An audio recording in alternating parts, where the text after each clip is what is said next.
Bonjour. Alors, le Parker Sonnet, qu'est-ce qu'il a de particulier? Donc c'est un Parker. Parker marque à l'origine anglaise, je crois, qui est passé entre plein de mains et dans plein de pays. Il y a eu des fabrications aux États-Unis, au Canada et en France. Actuellement, ils sont fabriqués tous les Parker Sonnet normalement sont fabriqués en France. Ça appartient à Novel Brands, qui est un conglomérat américano, je sais pas trop quoi, qui contient, c'est une holding qui contient plein de matériel, entre autres, hein, plein de matériel d'écriture, matériel de bureau, etc. Donc il y a Parker, Waterman, Rotring et Filofax et quelques autres. Bon. Et donc ils ont les Parker. Les Parker, le Parker Sonnet, qui est un stylo vraiment particulier dans la gamme.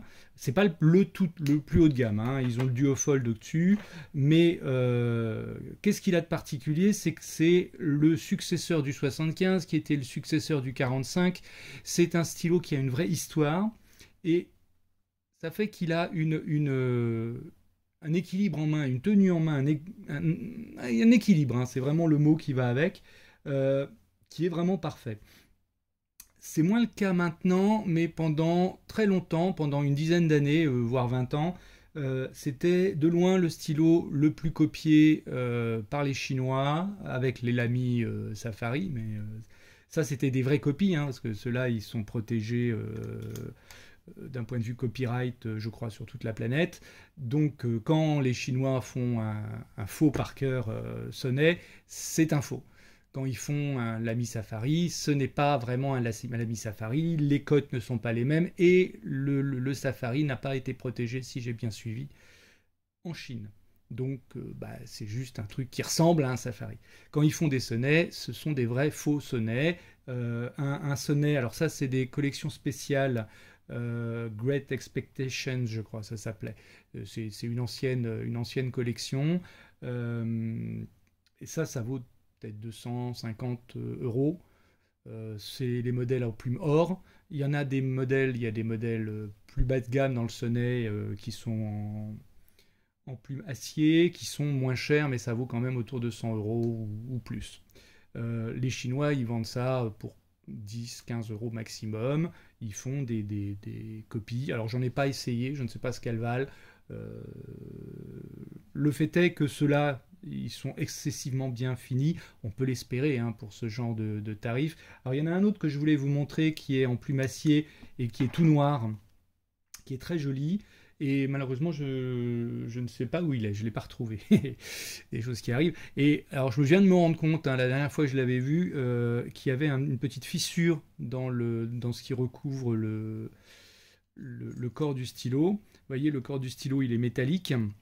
Et il y a une couche plastique dessus. Alors, celui-là n'a pas du tout de problème, hein. On le sent bien que c'est métallique, hein, c'est lourd. L'autre qui est donc en plume acier, il a une petite fissure là. Alors je vais sûrement contacter le service après-vente de Parker, enfin de Neville Brands, pour essayer de me le faire réparer. Parce il était dans sa boîte, hein, donc il est vieux, mais il n'a jamais quasiment servi. Et qu'il soit fissuré, que le revêtement soit fissuré, est assez insupportable. Alors celui-là, il est vraiment très joli. Bon, il a un petit côté rococo ou un peu too much avec son comté strié, mais surtout la plume, vous voyez, elle est couverte d'un métal qui a des reflets noirs. Alors je sais pas si on voit bien. Probablement pas, si je mets un peu de lumière dessus.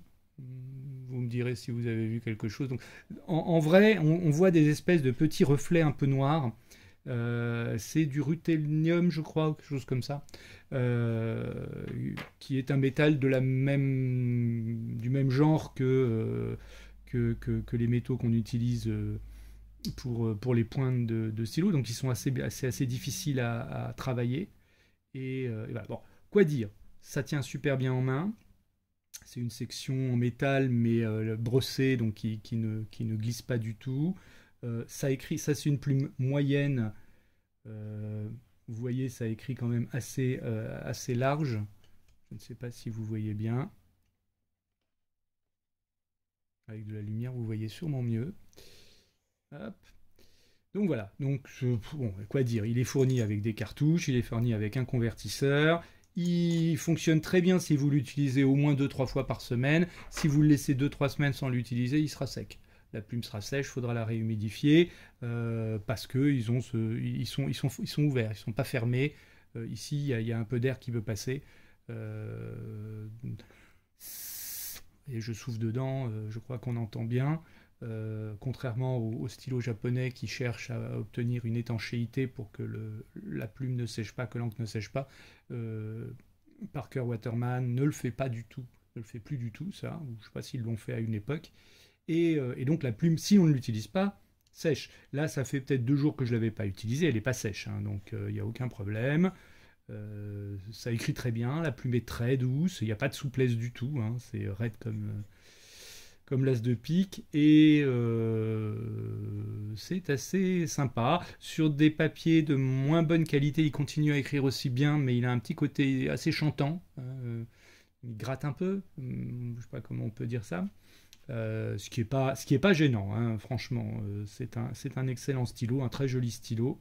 J'en ai un autre que je devais offrir, que je n'ai pas offert pour diverses raisons, que je vais vous montrer en déballage, qui est de la même collection et qui est plus féminin celui-là. Donc voilà, ça arrive dans des boîtes comme ça, en contreplaqué cartonné, et ça se présente comme ça. Donc celui-là, il est or rose et euh, plume chromée. C'est le même genre, hein, c'est exactement la même chose, fourni avec son convertisseur.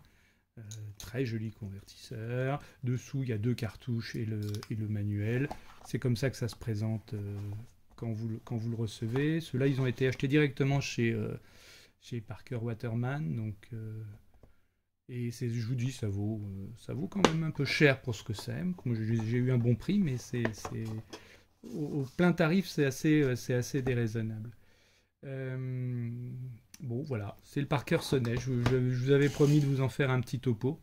Et voilà, donc, comme tous les Parker et tous les Waterman actuellement, le seul reproche que je lui ferai, c'est que la plume sèche si vous le laissez plus d'une semaine. Maintenant, un stylo, c'est fait pour être utilisé. Si vous avez prévu d'écrire avec, c'est un excellent choix. Et en plus, ça s'offre bien. Vous voyez le plastique qui recouvre le corps du stylo est mat et très agréable au toucher. Là, non, c'est chouette, c'est chouette. Bon, allez, voilà. Vous me direz ce que vous en pensez. Allez, bisous.